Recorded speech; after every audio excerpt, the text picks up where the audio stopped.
Mike's Daily Podcast. Welcome. Thank you, Anne-Katrine. I spoke to her a little while ago.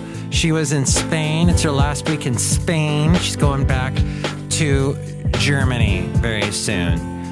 I am so happy to have me here with you. Mike's Daily Podcast, broadcasting from Café Anyway, located somewhere in Podcastro Valleyton. Mike's Daily Podcast. It's episode 1509, 1509 today. The Disgruntled Fiddle Player, the Brewmaster, and Mike's Daily Podcast. Benita. Hey, I can't believe that here we are already. It's December, and my name isn't Freddie, it's Teddy. No, it's Mike. Is this song alright? I hope you like it, because otherwise we fight. Why do we fight? Makes no sense to me. Fighting is just worthless. Mike's Daily Podcast. We should be loving each other instead of fighting. Why does love turn to hate, to fighting? I don't get Mike's it. It's so Daily perplexing. Podcast. What's even more perplexing is that a certain Mike talked to me on my phone. Mike. Yes. It's early, but I'm reminding you on your podcast that you should talk about that RT thing. Oh. And also Look who walked in. about that Christmassy thing that's going to be played on radio stations. Oh, in yeah. the Bay Area. And finally, your friend's wife. Look who else walked in. Talks in bumper sticker slogans. Oh, that's true. Interesting. Yeah. Okay, how do you turn this off? Okay. Wow, those are all a bunch of topics to cover. Look who walked in. Hi, Mark. It's Benita, the rodeo queen. Hi, how you doing? How's your foot? It's not so good. It hurts like crazy. Look who else is here. Hello, Mike. It's the Disgruntled Fiddle Player. Tell you what. What? You need to stay off that foot. Why are you even on your foot right now? I'm standing now. I will sit down. I'm sitting. Very good. That's what you need to do. Tell you what. What? Sitting is fundamental. All right, I will continue sitting. And here's today's podcast picture. The podcast picture is a drawing between me and me and the wonderful Chely Shoehart who just walked in. Hello, Mike Matthews. It's Chely Shoehart, gift shop supervisor. Now in the gift shop, we have a lot of wonderful Christmas toys and other souvenirs and paraphernalia that you can get that will remind you about Mike's Daily Podcast. Did you just do a shameless plug on my podcast show, Chely? Mike Matthews. I mean, there's a gift shop at Café Anyway, but most of your customers order stuff online. Ah. That's the way of the world, isn't it, Chely? All right, thanks, Chely. Sure, no problem. Go to mikesdailypodcast.com is where you can find all the past shows. I spoke with a friend of mine who is he's full of ideas, and we were talking about Mike's Daily Podcast and about podcasting, and he works for a company that has podcasts on it. Like if you do a podcast, you can have your podcast featured on their app, and it doesn't cost anything. And he had a bunch of ideas. It was just a total brainstorm session. So look who else is here. Hello, Mike. I make the delicious root beer. Oh, boy. Have some right now.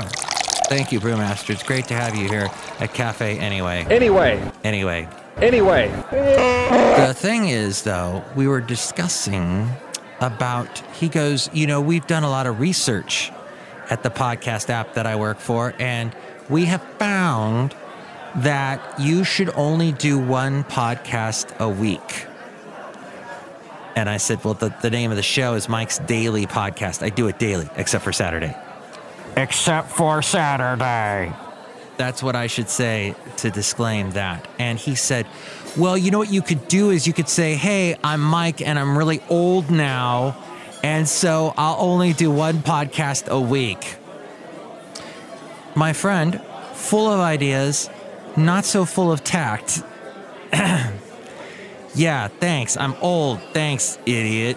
Yeah, so thanks for the ideas. No, I see his point. I see that I shouldn't be doing a podcast every single day.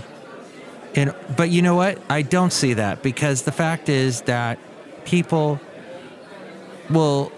I'll have just as many listeners listening to that one podcast that I do once a week as I do with the 6 podcasts I do per week, up to now 1,509. And he couldn't believe how many podcasts I'd done. He goes, that's too many. No, it's not too many. I get such bad advice from this guy. Why do I even listen to him? But he does have a lot of other good ideas. Well, and then he tells me, you need to streamline your website. He's told me that before. And then I look at his website and it's just clutter land. So you know what? I put on my website, mikesdailypodcast.com, the necessaries, okay? Everything there is what you need in order to be a good Mike's Daily Podcast listener. All the questions you probably wonder, hey, Mike, what is that podcast picture you keep talking about? Well, you'll see it at mikesdailypodcast.com. Hey, Mike, how do I help out the show? Well, there's a PayPal right there. You can help us out that way. Or that Amazon link if you'd like to help us out that way. So it's all there at mikesdailypodcast.com. And in fact, you can see what Chely Shoehart looks like at mikesdailypodcast.com. Mike Matthews, that makes me feel really uneasy right now. It's a drawing, Chely. Okay, whatever. Come to my gift shop and buy some stuff. I'm Chely Shoehart, the gift shop supervisor. Say something, Mike. Oh, gosh. Oh, yeah. So my friend's wife, she has a lot of... She doesn't talk much, and when she does talk, it's always some kind of inspirational saying. Her sentences are in little inspirational sayings. I said bumper stickers earlier to make a note of it. You know how sometimes you put that's what she's got, like bumper sticker talk. She talks in really quick, little short. I was talking to her about, I go, hey, so have a great day. And she goes, life's an adventure. And I thought, that's true. That's true. That's very pointed, interesting observation. And a short sentence. And then we're she sees, so she talks very quickly. Oh, I said something like, Merry Christmas, and hopefully if I don't see you, have a great Merry Christmas. She goes, you should enjoy every Christmas. The children are our future. Never stick, when you're cleaning your ear, never stick the Q-tip in your ear. You want to just stay on the outside. Don't park on a hill unless you turn the wheels towards the hill as you're parked downhill. Isn't that how it goes? See, I don't park in San Francisco. I'm amazed people that drive to San Francisco every day. I'm lucky. I don't have to do that. But geez. And so I forget what the other things were that, RT. So I'm looking through at my job. It's my jab. And whenever you say the word job, you have to say jab. Because that's what job is. A job is a jab. That's how you have to say it. Okay, so... and why am I laughing at that? I don't know. And job also looks like Job. It looks like a book from the Bible. And amen. Because Christmas is coming up soon. My point being that when you are doing your job and they have a TV and you're able to watch it because you're doing the weekend shift. And I'm looking through, this is DirecTV I'm looking at. They have on several of the channels that I guess they don't have a channel for yet, which, hey, why don't you put a channel on there that I would like to see? I can't think of any right now. They already have Comedy Central. I don't know. Café Anyway. Anyway. What? Actually, on the TV right now, I'm actually watching Sports Replay, NBC Sports, and they're showing the dog show again. That John O'Hurley. I love to be on the television and to talk about dogs. I played Jay Peterman on the Seinfeld show. That's not my best impression. But thank you for the applause. Anyway, at my jab, they have on DirecTV, and I was looking through all the menu, and on like 5 or 6 different channels, they had RT. And I'm like, what is RT? Well, if you watch RT, you realize it is really right wing. In fact, RT could be considered the word right? Because it's the word right without all the letters in between the R and the T. You could think that, right? But it's actually right, and everybody uses the word right? And it's, I'm doing it now too, and I gotta stop! RT stands for Russian television. This channel that has made it into 5 or 6 slots on DirecTV here in the Bay Area is television funded by Russian propaganda. I say it's better to get along with Russia than not. I think that dramatic sound effect there. So, what the heck is that? That's crazy. And since when? It's so weird, isn't it? That the whole and all it talks about, this Russian propaganda, is all right-wing stuff. It's all like, oh, look what the Democrats are saying about Trump. It's all wrong. Wrong. It's all false. Wrong. Well, it's crazy. Remember back in the day when liberals and Democrats, you know, sometimes get called a pinko commie, and oh, you're in league with them Russians, those Ruskies, those Soviets. Well, the Soviet Union collapsed, and somewhere along the line, it became a right-wing Steve Bannon-loving country. So that's where we are now, and RT on all the channels. Oh, that just blows my mind. I watched a little bit of it. What they're doing is they're putting a lot of money into it. Russia is. Their set that they have for the news set that they have is beautiful. It like blows. I sometimes watch Bloomberg TV. It blows their set out of the water. It's huge. It's expansive. It's got all these cool technical things. Like they got a TV screen, and then behind the screen there's more TV screens, and they can change everything, make things nicely complement each other. It's visually stimulating.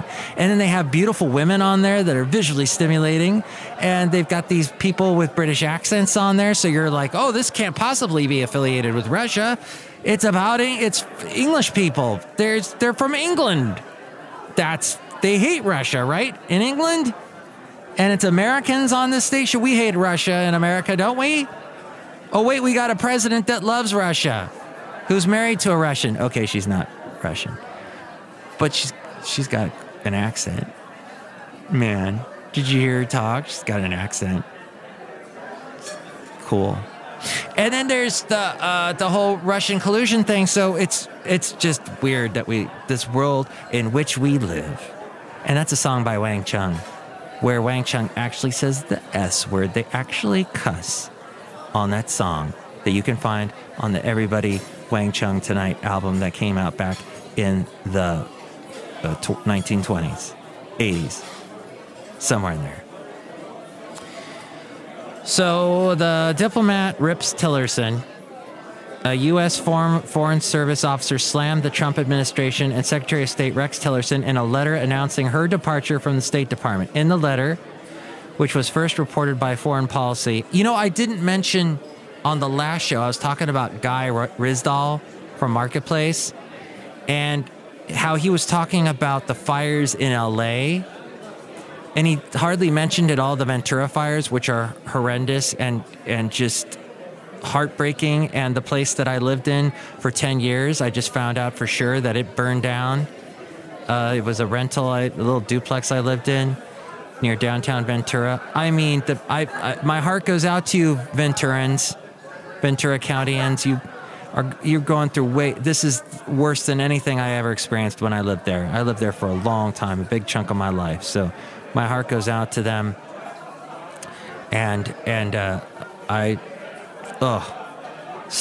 but back to this story here in the letter, which was first reported by Foreign Policy, this from The Hill. Elizabeth Shackelford criticized the administration for the stinging disrespect. She argues it shows the diplomatic corps.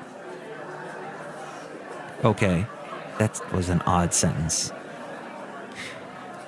Some word got omitted somewhere in that paragraph, but there you go. Tillerson in recent weeks has defended his leadership of the State Department in the face of critics who have pointed to low morale among staff, the hiring freeze, and staff changes. In her letter, Shackelford called on Tillerson to stand up for employees of the State Department and to display leadership and a commitment to our people, our mission, and our mandate as the foreign policy arm of the United States. So we got the what else here? UN official shocked at the poverty in rural Alabama. FBI email says Sessions wasn't required to disclose foreign contacts for security clearance. A newly released document shows that the FBI told an aide to Attorney General Jeff Sessions, "I'm Jeff Sessions, and I talk like this in little phrases, and then I stop. Do I use bumper sticker quotations? No, I don't."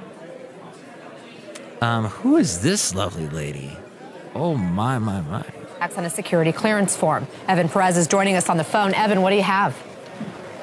Well, Anna, if you remember back a few months ago, when we reported that Jeff Sessions had not reported his Russian contacts, contacts with the Russian ambassador, Sergei Kislyak, on his form for an application for his security clearance, the Justice Department at the time told us that he had been advised by the FBI that he didn't need to list those contacts. And for the first time now, we've seen some documentation that backs up the Justice Department's explanation.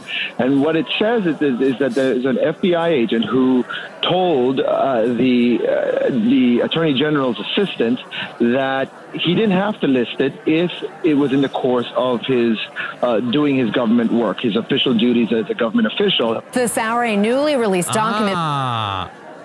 Thank you, CNN. Okay.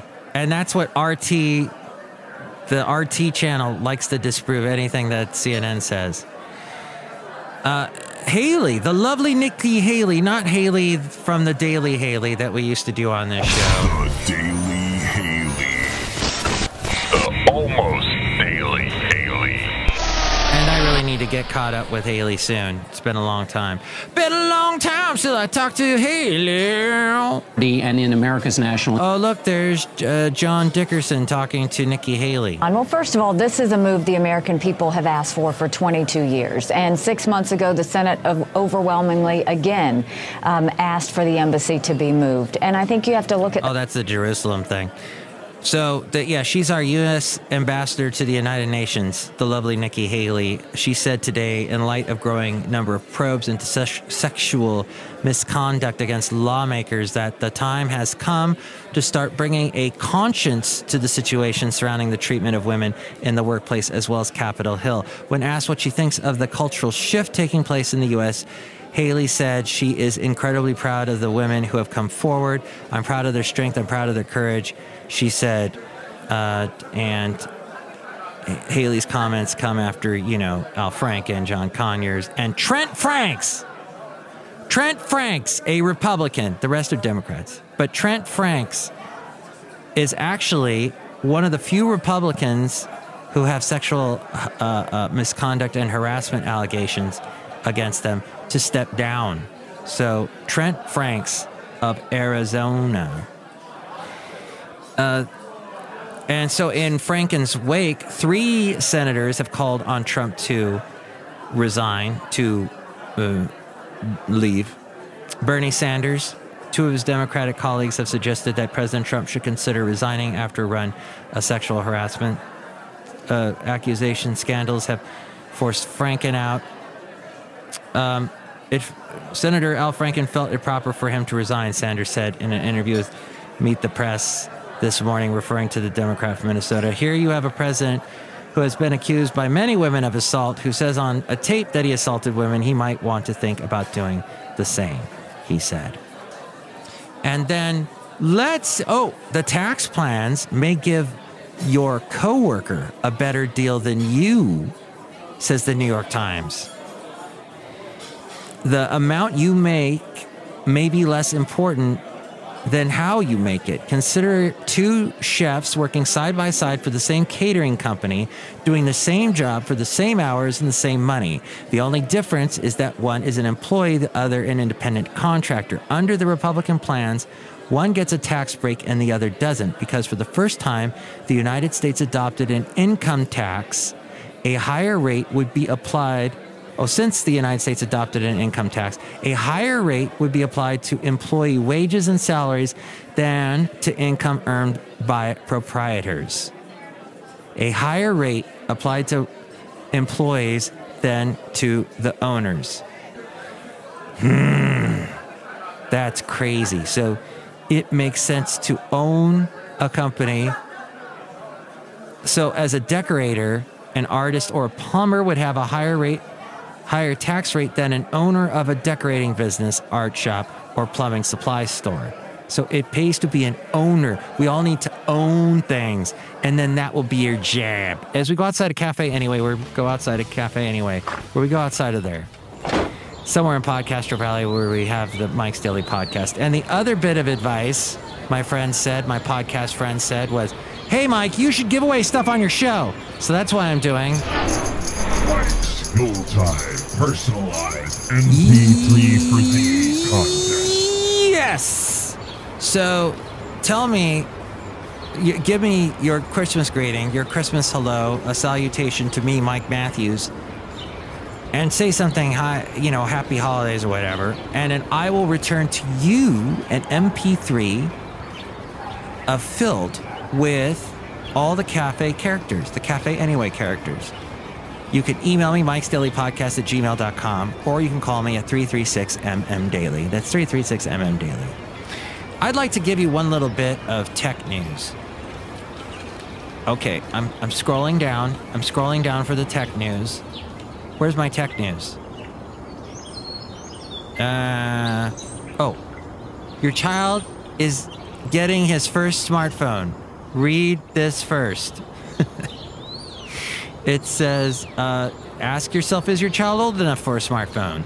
Kids aren't waiting as long to get their first smartphones, according to a 2016 study. And it's funny because last night when I was driving home, I saw two little girls walking down the sidewalk, and they had their smartphones out, clicking away, walking down the side. That's so dangerous.